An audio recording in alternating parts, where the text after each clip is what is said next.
Le constat, c'est qu'il y a un cadre légal qui est là, mais il y a une méconnaissance de ces droits-là auprès des jeunes, mais aussi une méconnaissance même des prestataires qui sont censés offrir ces services-là, méconnaissent tous les droits qui encadrent la santé sexuelle et reproductive. Donc l'autre constat, c'était au-delà du cadre légal qui est méconnu, il y a aussi des difficultés financières. Il y a tout ce qui est pesanteur socioculturelle et religieuse aussi, qui font que les jeunes ont toujours du mal à avoir accès aux services de santé sexuelle et reproductive. Les besoins qui sont le plus ressortis, c'est d'abord le besoin en information.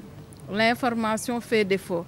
Les jeunes vont recourir à tout ce qui est réseaux sociaux, à tout ce qui est copinage, les amis, parce que la communication parent-enfant, jusqu'à présent, du fait que la sexualité est tabou, la communication enfant aussi, il y a toujours des blocages par rapport à ça. L'autre besoin qui est ressorti, au-delà de l'information, c'est l'accès au service, parce que le service a un coût déjà. L'autre chose, les jeunes n'ont pas très confiance aux prestataires de santé parce qu'ils disent, pour les reprendre, c'est qu'il y a le problème de confidentialité qui se pose. Quand un jeune va dans une structure de santé pour voir une sage-femme, même si c'est une autre question, par exemple, une jeune fille qui a des problèmes avec ses règles et tout ça, dès qu'elle sort de la structure de santé, elle dit que l'information circule dans le quartier. Donc les jeunes ont du mal à avoir confiance aux prestataires de santé du fait de la non-confidentialité. Ce n'est pas partout, c'est par tout le monde, mais là, le problème de la confidentialité, de la discrétion.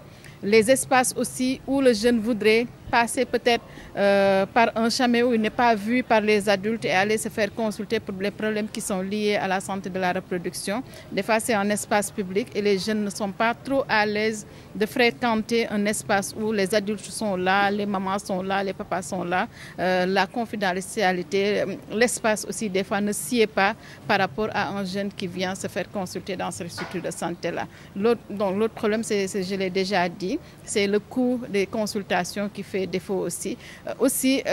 Les centres, par exemple, si je prends l'exemple des centres de conseil ado, on a 45 départements et je pense qu'il y a 15, ou si je ne m'abuse, c'est 15 centres de conseil ado qu'on a au Sénégal. Donc, la disponibilité de ces centres-là fait défaut. En zone rurale, le problème est encore plus accru au niveau de la zone rurale où ces centres-là sont quasi inexistant du moins. C'est un signal fort et c'est vraiment des efforts à saluer parce que dans le cadre de l'Alliance Droit et Santé, dans le cadre de ce projet-là, on a travaillé avec des acteurs locaux et ce sont ces acteurs locaux-là qui ont mené ces plaidoyers-là, qui ont fait toutes les actions, des rencontres, etc., qui ont amené à ce résultat qu'on a eu aujourd'hui, l'inauguration de ce centre-là. Mais c'est un centre qui peut-être par rapport à la demande ne va pas satisfaire la demande et on souhaiterait qu'il y en ait un peu plus à Saint-Louis, mais c'est un signal fort et c'est un exemple vraiment à saluer, à accompagner. On souhaite l'implication des jeunes, l'implication de tout ce qui est